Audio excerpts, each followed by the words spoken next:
ভাই, ঈদের চাঁদ উঠেছে, কি মজা, কি মজা, ঈদের চাঁদ উঠেছে।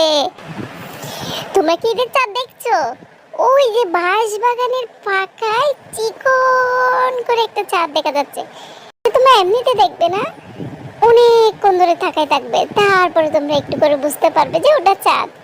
নতুন চাঁদ তো, তাই একটু কম বোঝা যাবে। ওই যে দেখো বাঁশ বাগানের ফাঁকে চাঁদ। চল সবাই এখন আমরা টিভি দেখতে যাই। টিভিতে তো রমজানের ওই রোজার শেষে গানটা দিবে। চল চল সেটা শুনবো। Yahoo Yahoo. এই রমজানের ওই রোজার শেষে এলো খুশির ঈদ। আম্মু আম্মু, আবার রিটা আপু আমাদেরকে মেহেদি পরিয়ে দেয়নি। রিটা আপুর নাকি অনেক ব্যস্ততা, সবাইকে নাকি মেহেদি পরাতে পরাতে ওনার খুব হাত ব্যথা করছে, সেজন্য উনি আমাদেরকে মেহেদি পরাই দেয়নি। এখন আমরা কি করব? আমাকে মেহেদি দিব না, আমাদের ঈদ তো হবে না যদি আমরা মেহেদি না দেই। কোনো সমস্যা নেই মামুনি, কোনো সমস্যা নেই। তোদের আম্মু আছে না, আম্মু মেহেদি পরিয়ে দিব। আমি তো ছোটবেলায় সবসময় নিজেই মেহেদি পরতাম। আমরা কত আয়োজন করে মেহেদি পরতাম। এদিকে আসো, এদিকে আসো, তোমাকে আমি মেহেদি পরিয়ে দিই।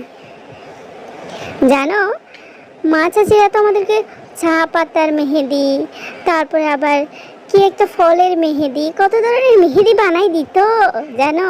আমরা গোল করে সবাই খুব সুন্দর করে মেহেদি দিতাম। আপু দিয়ে দিয়েছে না তো কি হয়েছে, আমি তো আছি। আম্মু, তুমি এটা কি ধরনের মেহেদি দিলে? এত পচা মেহেদি দিলে তুমি, এত পচা। তুমি মেহেদি পরাইতে পারো না, সেটা কেন আগে বলো নাই? কেন বলো নাই? আমার ইচ্ছা তুমি নষ্ট করে ফেলেছ।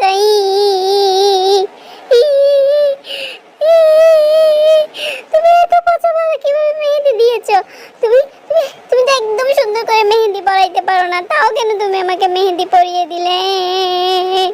আরে কি জ্বালায় পড়লাম, আমরা তো এভাবে গোল গোল করে মেহেদি দিই। ছোট বাচ্চাদের কিসের এত চাহিদা? আমরা তো এত গোল গোল করে মেহেদি দিয়ে কত খুশি হয়ে যেতাম। এত কান্নাকাটি কিসের? কেন মেহেদির জন্য কান্না করতে হবে? আচ্ছা তাড়াতাড়ি তাইলে ধুয়ে ফেলো, ধুয়ে ফেলো, এখনো রং লাগেনি। হাই আল্লাহ, চলো তোমাদের আপুদের কাছে তোমাকে নিয়ে যাই, রিকোয়েস্ট করা হলেও তোমাকে মেহেদি পরিয়ে দেওয়ার জন্য। এত সুন্দর চিনা এত ছোট ছোট বাচ্চারা। আমাদের সময় তো আমরা যা দিছে তাতেই খুশি। কি আশ্চর্য। হ্যাঁ আম্মু, তুমি একদম মেহেদি পরাই দিতে যাও না, আমি তোমার থেকে মেহেদি পরবো না। তুমি একদম মেহেদি পরাইতে জানো না। তুমি তুমি তুমি পচা, আমি তোমার থেকে মেহেদি পরবো না। আমিও আপুর থেকে পরবো, আমিও সুন্দর করে মেহেদি দিব, যেটা হাতটা অনেক সুন্দর লাগে। আম্মু দেখো তো আমাকে ঈদের কাপড়ে কেমন লাগছে, বলো তো? সুন্দর লাগছে নিশ্চয়। হ্যাঁ মা, তোমাকে তো খুবই সুন্দর লাগছে, একদম পুরো পরীর মতো। আচ্ছা, আমরা তো সবাই একই রকম, উই আর সেম সেম, তাই না? হ্যাঁ আম্মু, আমরা মা মেয়ে তিনজনই একরকম, কি মজা। হ্যাঁ আম্মু, খুবই সুন্দর লাগছে আমাদেরকে। এবার আমাদেরকে ঈদ সালামি দাও। তোমরা একদম ঘুরে ফিরে সবখান থেকে চলে আসো, তারপর আম্মু তোমাদেরকে ঈদ সালামি দেবো না। এখন দিলে তো তোমরা হারিয়ে ফেলবে সেটা, তাই না? এখন আম্মুর কাছে জমা থাক। আচ্ছা ঠিক আছে আম্মু, আমাদেরকে তুমি ঈদ সালামি দেবে। আরে ছোট, তুই পাগল হয়েছিস? আম্মু তো আমাদের সবগুলো ঈদ সালামি একসাথে নিয়ে নিবে। ঈদ সালামি দিবে তো দূরের কথা, তোমরা এত টাকা দিয়ে কি করবে বলো তো মামুনি? এমনি আম্মুর কাছে জমা রাখি আর কি, সেগুলো তো তোমাদেরই জন্য, মোটেও আমাদের জন্য নয়। তুমি তো আমাদের ওই টাকাগুলো ফেরতই দাও না, তাহলে আমাদের জন্য কই? এই যে তোমাদের জন্য অনেক কিছু কিনি, সাজুগুজি কিনি, তোমাদের জন্য কাপড় কিনি, কত জিনিস কিনা লাগে, তাই না? এগুলো তো টাকা দিয়েই আসে, আর সেগুলো তোমরা যে ঈদ সালামি পাও সেখান থেকেই আসে।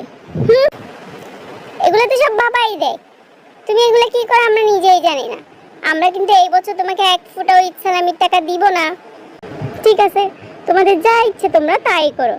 এখন যাও সবাই মিলে চাচা চাচি সবাইকে সালাম করে চলে আসো। ঠিক আছে আম্মু, আমরা কিন্তু চলে আসবো না, আমরা পুরো দিন আজকে বেড়াবো। ঘুরে ঘুরে দেখবো সবকিছু, সবার বাসায় যাব, সবার বাসা থেকে ঈদ সালামি নিব। কি অবস্থা, কেমন আছিস তোরা? তোদের ঈদের কাপড় তো খুব সুন্দর হয়েছে। আরে তোমাদের ঈদের কাপড় তো বেশ সুন্দর হয়েছে। আচ্ছা তোমরা তো দুজন বোন, তোমরা একই রকম ড্রেস নিলে না কেন? আমরা দেখে একই রকম ড্রেস নিয়েছি। আসলে আম্মু না একই রকম ড্রেস আনেনি, আমরাও সামনের বছর থেকে একই রকম ড্রেস কিনবো। তুই আমাদের সাথে আমাদের নানুর বাসায় যাবি, কিন্তু তোকে আমরা নিয়ে যাবো একটা শর্তে। তুই যদি সালামির টাকা থেকে আমাদেরকে কিছু টাকা দিয়ে দিস। নানু বাসায় গেলে তো তোকেও অনেকগুলো টাকা দিবে, আমাকে 500 টাকা দিলে তোমাকেও 500 টাকা দিবে, কিন্তু তুমি তো 500 টাকা পাওয়ার কথা না, তাও তুমি 500 টাকা পাবে, তাও সম্পূর্ণ আমার জন্য। তাহলে আমাকে যদি তুমি ওই 500 টাকা থেকে 200 টাকা দিয়ে দাও, তাহলে তোমাকে আমাদের নানুর বাসায় নিয়ে যাব। ঠিক আছে, যদি 500 টাকা দেয় 200 টাকা দিয়ে দিব, তাও তোমার নানুর বাসায় আমাকে নিয়ে যাও। আয় তাহলে। ছোটবেলার ঈদ মানে সে অন্যরকম একটা আমেজ। এই আমেজ সবার মধ্যে ছড়িয়ে থাকে। রাতে মেহেদি পরা, ঈদের দিন আগে রাতে ঘুম না আসা, তারপর সকালে নতুন ড্রেস পরে সবার ঘরে ঘরে বেড়াতে যাওয়া, এগুলো যেন এখন আর খুঁজেই পাওয়া যায় না। কে কে এই ঈদের স্মৃতিগুলো মিস করেন বলেন তো? কমেন্ট করে জানাবেন।